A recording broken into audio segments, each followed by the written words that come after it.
Well, my point of view is that of a spiritual cultivator, a kind of modern day mystic or alchemist who seeks to awaken the body's hidden potentials for enlightenment, for evolution of one's physical energy and spirit bodies to create a kind of stable, evolved consciousness that survives the death of the physical body. Now, diet can be a very important way to make progress on this path. People have different values and reasons for making the food choice, and often their ego gets involved, such as the people who eat meat and the people who don't eat meat often argue along the lines of how they've already made their choice. But I would just like to leave that all aside and just try to explain the salient points, the important reasons how food can help you make progress along this spiritual path.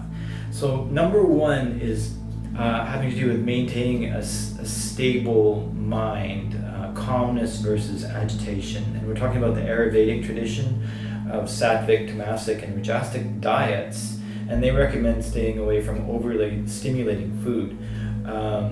For example, so that you can meditate longer and better and not be in the throes of chasing some kind of stimulation.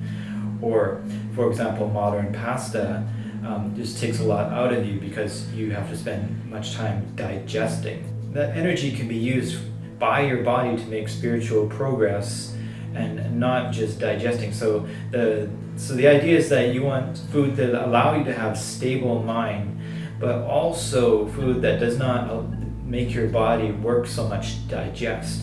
Number two is the foods that give you certain energies. Now, for example, the Essenes chose to eat simply live things like fruits, vegetables, and sprouted grains and sprouted nuts and things like that, because things that are living can give you a certain type of energy that processed food or cooked and dead food cannot. Now, there's a lot written in the Taoist traditions against the 5 grains, and here I'm talking about the cultivator Taoists, not the popular folk religion Taoists.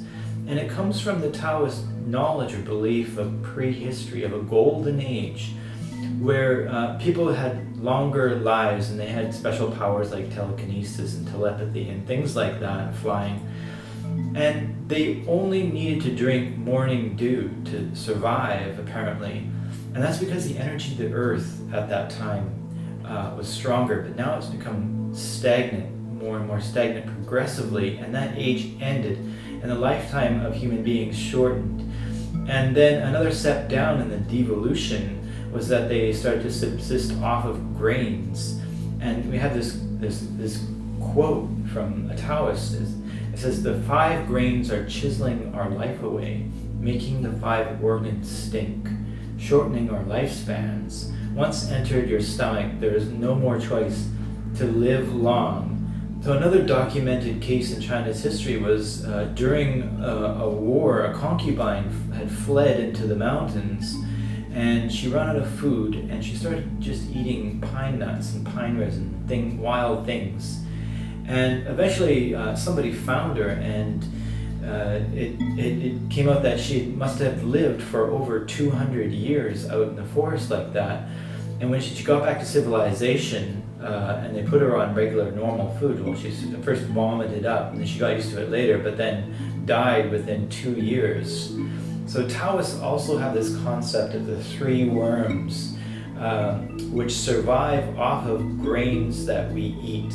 And these are not physical worms. They're kind of like etheric worms that live in the elixir fields, which are sort of like the chakra auras around the head, heart, and navel areas. And I think a lot of this is symbolic in nature, but it's very interesting to see how they have come down against grains. Now grains just seem to get all the blame here.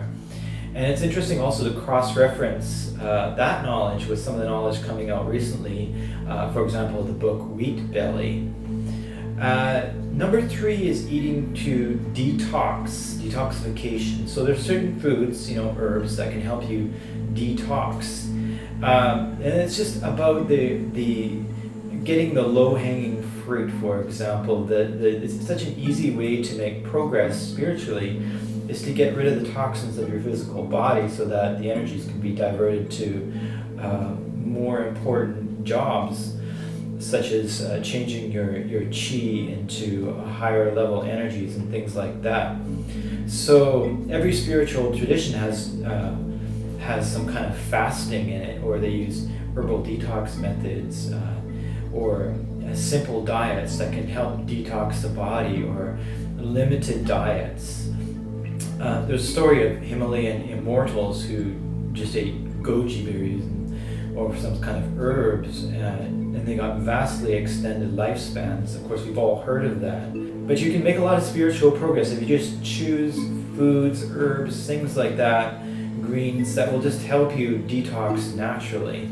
Well, the fourth point is the controlling of your animalistic attachment to the pleasures of eating. And here we're talking about the pleasures of eating. Now, many people don't understand what it means by attachment, but we're talking about the attachment to the pleasure.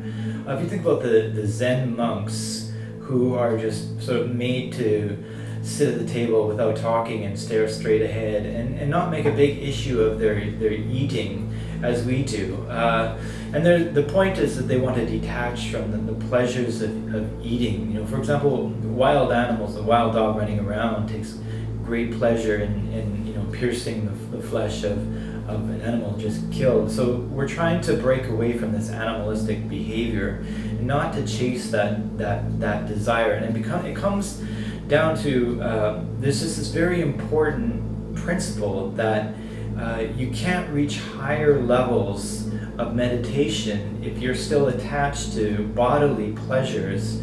So you might, for example, go into a very deep state doing Vipassana, breathwork meditation. You'll eventually possibly reach states called samadhi, but these get progressively higher and higher and more refined. But if you're still attached to some of the desires, such as food and sex and things like that, you will not be able to go beyond these states and to the next higher level of state. Number 5 is broadening your compassion for other beings besides human. And we automatically think, at least I do, think about Buddhists and karma and things like that. But it's also in other traditions. For example, Kabir, the Sufi, condemned eating meat, as well as other Sufis. And I've heard the arguments on both sides of the equation. I'm not going to repeat what's already being repeated all over the place, except to say that if you allow yourself to feel compassion towards other people and everything, every being on the planet, you'll be creating a kind of powerful type of energy to open your heart chakra. And you can also use that compassionate energy to achieve full enlightenment.